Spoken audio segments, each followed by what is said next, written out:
What if I told you that your values drives your choices?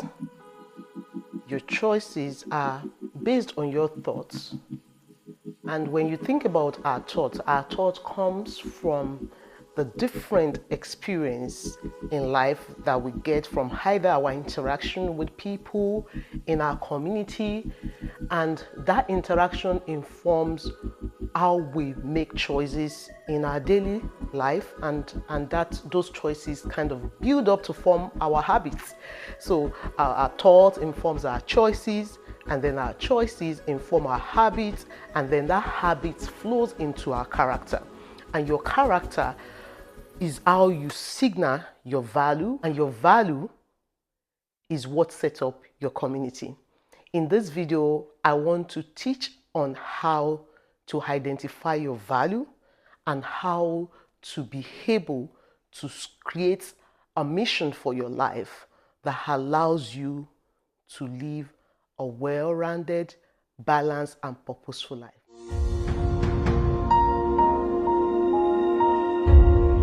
My name is Yewande. I'm an economist by my job, and I teach the Word of God. I use this forum to share about the Word of God. In this video, I'll be sharing about how to identify your values. Values are the things that matter to the core of your life. They are the things that makes you who you are. Your values are the things that makes your life meaningful. You know, when we think about life, we wake up, we go, sometimes we go to work, some people are students, they go to school, we go about our daily life. But what makes life meaningful? You want to think about it. What are the things that make life meaningful? What are the things that make your life abundant, that make it rich? You know, when we think about value, value is something that I have been paying attention to lately. And in this video, I just want to share how you can identify your value, how you can identify the things that matter to the core of your being, the things that make you tick, the things that kind of trigger some emotions sometimes in you, the things that make you energized and make you even sometimes stay awake in the night, you know, the things that keep you up, that keep you going.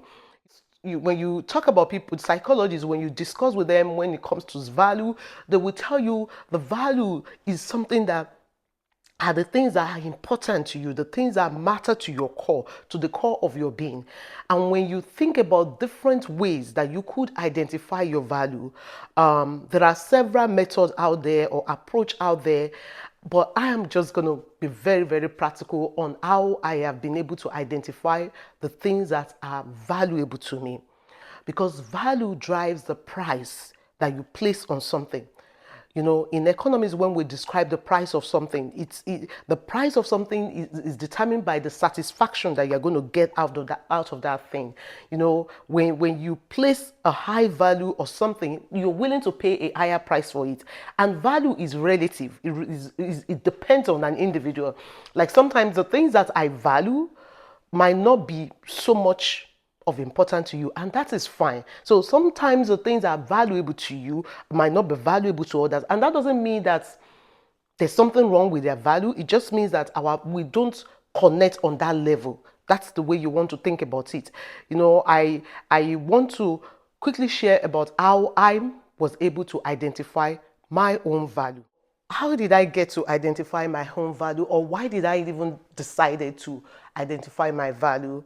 It's something that I felt when I turned a certain age. I felt like there are things that I want to focus my attention on.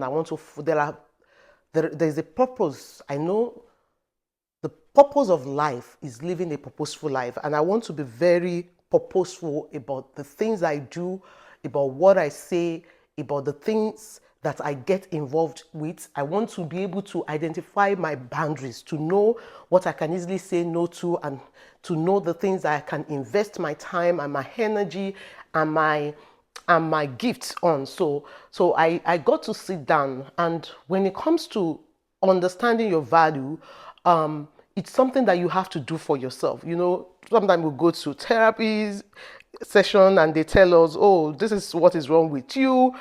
or even in those therapy sessions, there are some things in your core that you don't fully expose until when you get to some level of depth and connection with that individual that you're having conversation with. So identifying your value requires you to sit down and have that connection within you with yourself, to be able to have an honest conversation with yourself. To be able to identify your value, you have to put emotion aside. You have to be truthful to yourself. You have to be honest with yourself. You have to be able to tell yourself the harsh reality that this is me. I care a lot about people, and there's nothing wrong with that. This is me. I care a lot about transparency. I care a lot about people being honest with me. I care a lot about people growing around me. I care a lot about growth. I care a lot about investing in people. Even when people don't thank me, even when they don't say, even when they don't appreciate it, I will still go out of my way to do that. Those are harsh reality that sometimes we have to tell ourselves when we go through this process of identifying your value. In the process of identifying your value, it's going to make your life simple. You're going to know the things that you like. It's going to help you to live an abundant life. You will be able to know the things that you can say no to easily, and it won't hurt your feeling because it's not something that matters to you. And then you can focus your energy on the things that matter to you, the things that are core to your being. And values set up your community.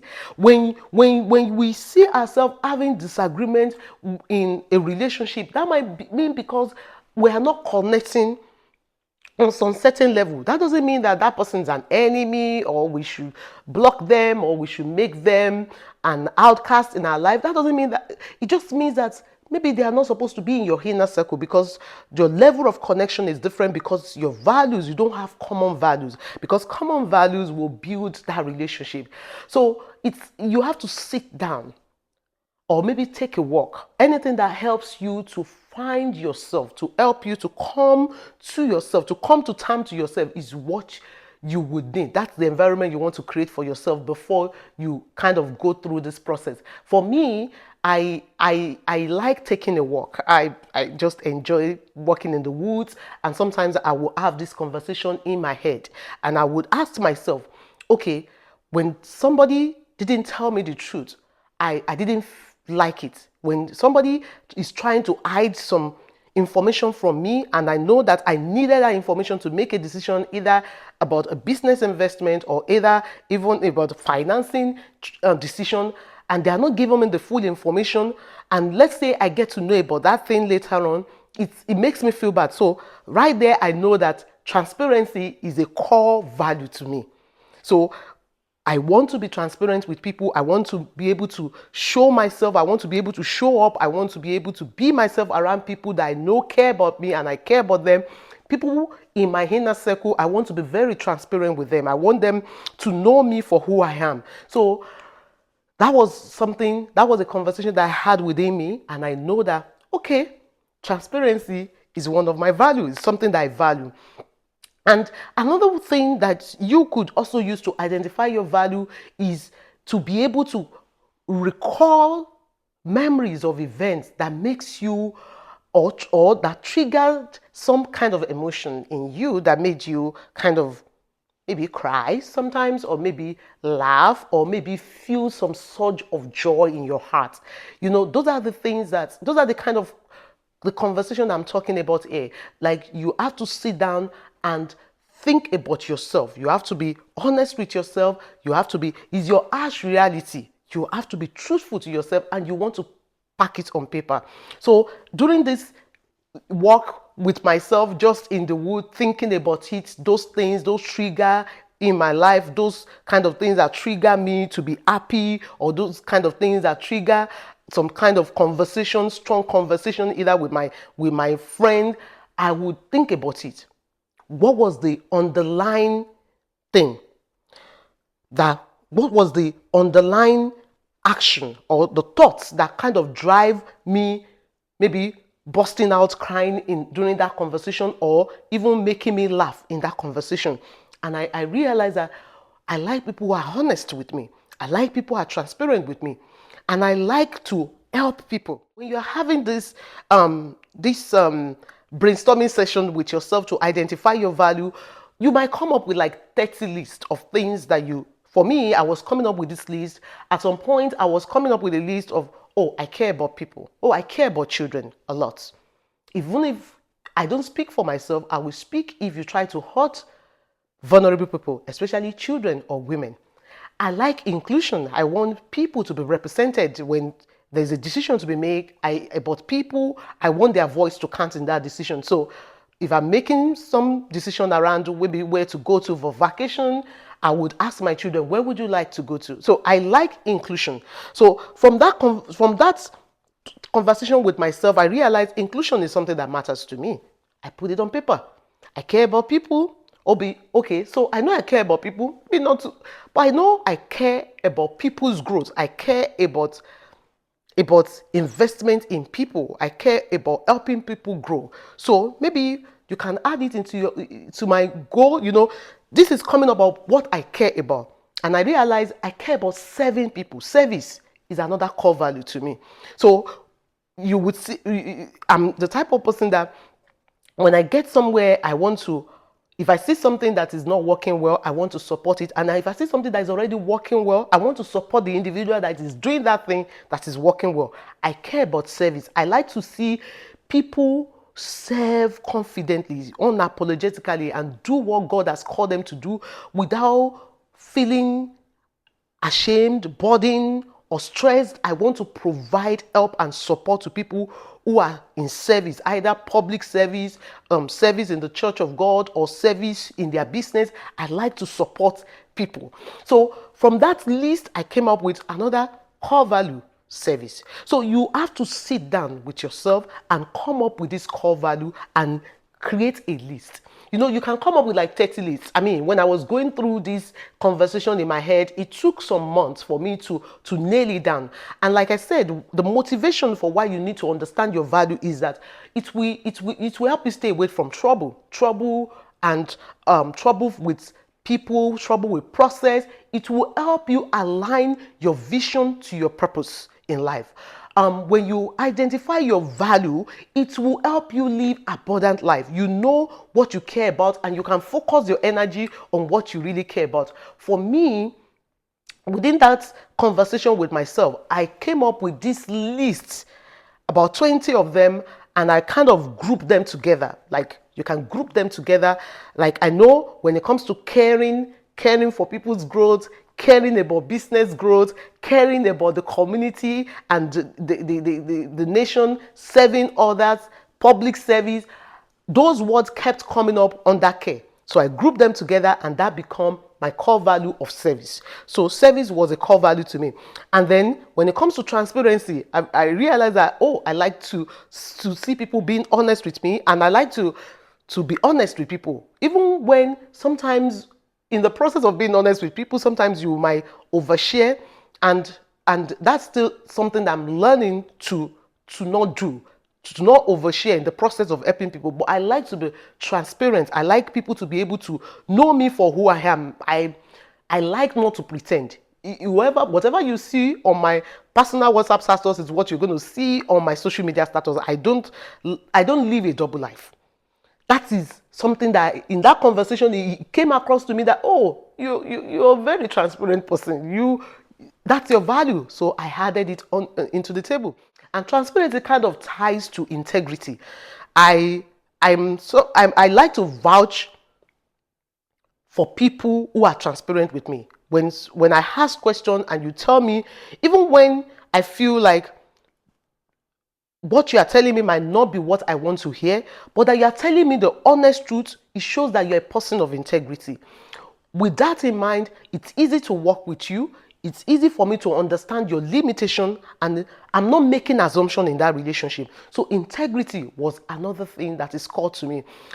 When I was thinking about the service aspect of things, at some point when you're serving people, sometimes you might be thinking, am I a people pleaser, or is this being driven by insecurity?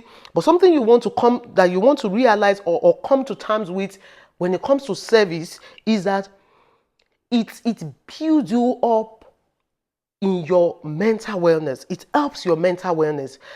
When you stay within your core value, you are a well-rounded person. You have some inner peace with you that people don't fully understand what is driving it. But it's because you fully understand your value. And because you understand your value, you understand your choices, you understand your vision in life, your purpose in life, and you are making decisions that drive you closer to your purpose and closer to whom God has called you to be. So for me, like, serving people to me was something that even when people don't pay me, I would do it. I'm going to tell a story here. When I was back in college, I remember, you know, the first week in college, I was told that the professors, they will give you textbooks. So this is back in college in Africa, and the professors will provide you with a textbook, but many of them don't have slides. So there are professors, they come to class and they will talk through their thoughts. And there was this particular professor of philosophy. He was the one handling our philosophy 101 class, and he was a very free thinker. So you have to be able to take good notes in that class. So he would just think and ask all these philosophical questions and just think through it. And the questions on the exams are not so related to what you will see in the textbook, but following his thoughts would help you to answer those exams questions. So that was something that I quickly realized in the first week. So I would take a lot of notes down while he's talking. Even if he paused, I would say, and if he pauses and he throws in maybe our local language, I will write the local language down just to understand why he's talking that way. And I created the notes.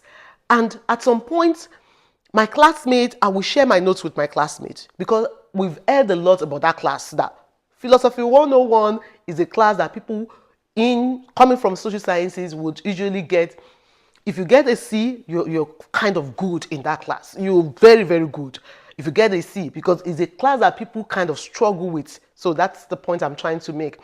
So I've heard that background story about that class. So I took it very seriously, and I would take notes, and I would share my notes with my friend, who would later give it to their friends. And later on, I realized my notes became the class notes.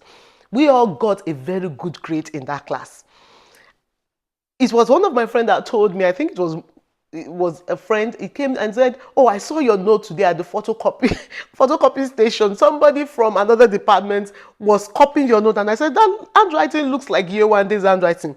Anyway, I was so happy when I heard that story. I said, I was able to help somebody. That makes me feel good. That story came to my mind, and I realized helping people, serving people is something that is core to my value.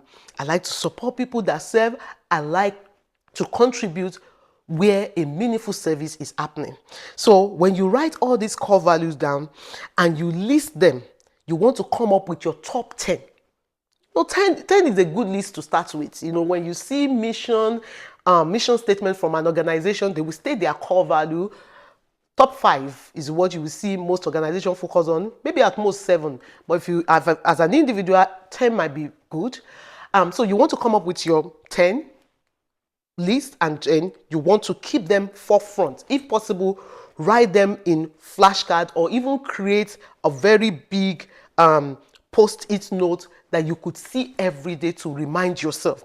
So that when questions about life, when questions about your business, when questions about your career, when questions about your parenting or your relationship or your investment or service, when it comes up and you're questioning what you're doing or why you're doing it, you can look at your value board and you can see, okay, service is core to me. But in this service, I want to be as transparent as possible. So which one is a priority? So you want to prioritize your values. You want to put them on a priority. They are core to you, but there is one that is core, that is more important than other. It is very, very important to prioritize your value, write them down, like I said, and prioritize your value and have a value board. The way people talk about vision board, you should have your value board, something that you look at, and every day when you look at it, you know why you're doing what you're doing, why you are waking up to go to your work, why you are investing in your children, why you are investing in your community, why you are doing that volunteer service. You want to understand your why. Because when you understand your why, life is meaningful. I'm going to end this video with this word from Paul in Philippians 4:8. He said something. He said, whatever is noble, whatever is loving, whatever is truthful, whatever is of good report, think on these things. When we talk about value, as Christians, we want to make sure our values connect with God's value. When it comes to God's value is love. Anything that you're doing, any value that you're keeping into your core, is it lawful? Is it loving? Is it truthful? Is it noble? Is it of good report? Is it something that you can stand by? Are the words that you're putting there, is it something you can stand by? Is it something that you can vouch for? Is it something you understand? Is it something that is noble? Something that makes your brand and God's brand look beautiful? Think on these things. Thank you for joining me. If you enjoyed this video, remember to hit the subscribe button and don't forget to like it so that people that like you can see this video and be able to learn from it too. Have a good one. Bye and see you in the next video.